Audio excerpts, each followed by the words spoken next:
흰오리 2마리가 농장에 온 지 이제 10일이 지났다. 2마리 중 1마리는 제대로 걷지도 못할 만큼 건강 상태가 좋지 못했지만 5일이 지나고 난 뒤부터 제대로 걷기 시작했다.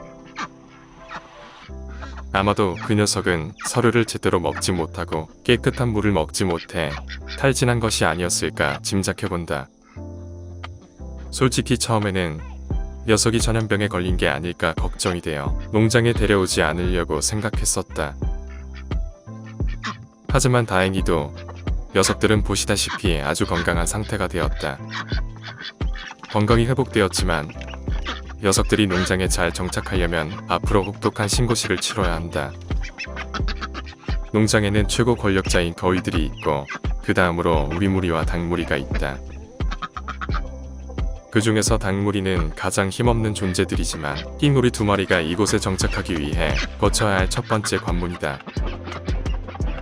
흰오리 2마리는 이곳을 자신들의 영역이라 생각하고 있으며 처음 보는 암탉 2마리가 이곳에 있는 것이 굉장히 신경 쓰이는 것 같다.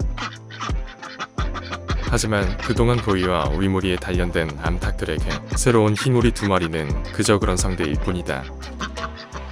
흰오리들은 계속해서 암탉들을 영역 밖으로 쫓아내려고 하고 있고 암탉들은 그런 흰오리들을 아주 가볍게 상대하고 있다. 거위들은 워낙 강력한 존재이니 제외하고 오리와 닭만 비교했을 경우 당연히 오리가 닭보다 싸움을 잘한다. 그럼에도 불구하고 흰오리들이 암탉들을 상대로 맥을 못 추는 것은 아마도 홈그라운드의 이점이 아닐까 싶다. 계속해서 암탉들에게 당하기만 하는 오리들은 그래도 자신의 영역을 빼앗기지 않기 위해 공격을 멈추지 않는다. 사실 오늘 이렇게 닭장문을 오픈한 이유는 건강을 회복한 흰오리들이 더 이상 이곳에 있을 필요가 없어졌기 때문이다. 이제 녀석들은 이곳을 나와서 농장 이곳저곳을 돌아다니며 자유롭게 살고 또 오리무리에 들어가야 한다. 어쨌든 시간이 지나자 흰오리들은 더 이상 암탉들과 싸우지 않고 조용해지기 시작했다. 잠시 뒤에 다시 가보니 이번에는 암탉들과 친하게 지내는 이브가 닭장 안에서 모이를 주워먹고 있다. 그런데 흰 오리들이 이번에는 공격 대상을 이브로 바꾼 것 같다. 그런데 겁이 많은 이브를 대신해 암탉 1마리가 흰 오리를 공격한다. 암탉을 기분 나쁘게 쳐다보는 흰 오리. 겁쟁이 이브는 암탉들의 보호 아래 바닥에 떨어진 모이들을 주워먹는다. 화가 난 흰오리가 다시 암탉에게 되돌아보지만 역부족인 것 같다. 암탉들에게는 더 이상 상대가 안 되는 흰오리들은 계속해서 이브만 괴롭히기 시작한다. 이브는 흰오리들을 피해서 암탉들 뒤로 숨었고 흰오리들은 암탉들이 무서워 더 이상의 공격을 할 수 없다. 흰오리들이 계속해서 공격하기 위해 이브에게 다가가지만 이브는 계속해서 암탉들 뒤에 숨는다. 원래는 새로운 오리들이 공격받아야 정상이지만 이브는 워낙 겁이 많은 녀석이다 보니 이미 주도권을 빼앗겨버린 것 같다. 얼마 전까지만 해도 새로운 흰오리들이 혹독한 신고식을 치르게 될 거라 예상했지만 녀석들은 내 예상과는 달리 쉽게 이곳에 정착하게 될 거라 생각된다.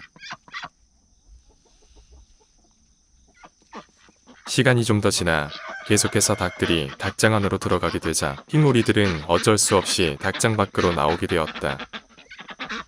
그때 대장 흰오리가 다가와 새로운 흰오리들을 공격한다. 녀석들은 어릴 때부터 함께 지내다 6개월 전에 헤어졌다.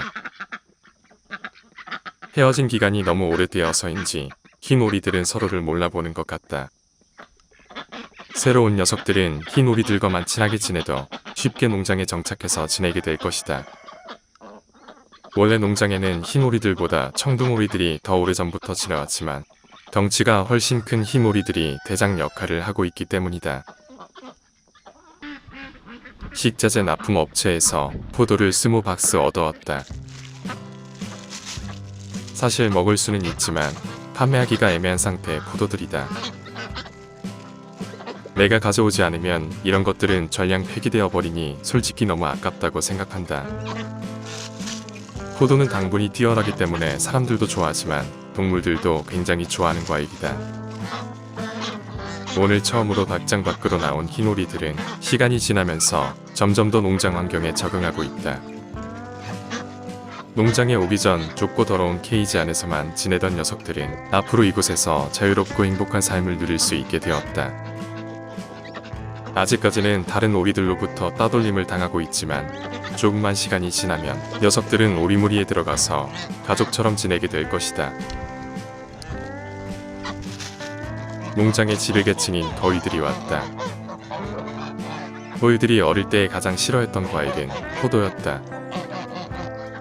하지만 태어난 지 2년이 지난 거위들은 이제 주는 대로 뭐든지 잘 먹는다. 사람도 어릴 때는 가리는 음식이 많듯 거위들도 그런 건지는 모르겠지만 요즘 거위들은 닥치는 대로 먹어치울 만큼 먹성이 좋아졌다. 포도알 하나씩 통째로 삼키는 거위들의 모습을 지켜보면 지켜보는 나도 기분이 좋아진다. 얼마 전 복숭아를 끝으로 농장에는 더 이상의 먹을 수 있는 과일나무가 없어서 아쉬웠는데 오늘 포도를 잘 얻어온 것 같다. 깨끗하고 자유로운 환경에 먹을 것이 풍족한 이곳 농장은 모든 동물들이 꿈꾸는 지상낙원이 아닐까.